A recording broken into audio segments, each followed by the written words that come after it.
Yes mga ka-Promdi. So ito na po yung siling Taiwan po natin. At yan po, pulang-pula na no. So sobrang dami na po ng nahihinog. So ngayon po ay panahon na naman ng pitasan. Kaya lang grabe. Grabe, sobrang bagsak ng presyo. Pero kahit bagsak ang presyo, laban lang. May awa ang Diyos no. Kahit naman mababa ang presyo, kung ganito naman din po kaganda, ay awa po ng Diyos ay medyo kahit pa paano makakabawi-bawi po tayo dahil yan, tingnan nyo po no. Talagang hitik na hitik po sa bunga at magaganda po yung bunga ng ating mga sili. So ngayon, trabaho naman talaga dito ang pagpipitas. Ayan, bago ka makatapos sa isang area, ay talagang kailangan po ng matinding tiyaga.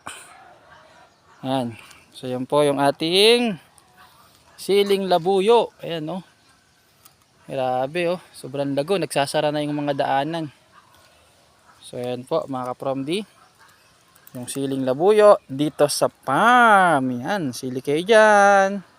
Pag may tinanim, may kakainin at may aanihin. Salamat sa Diyos.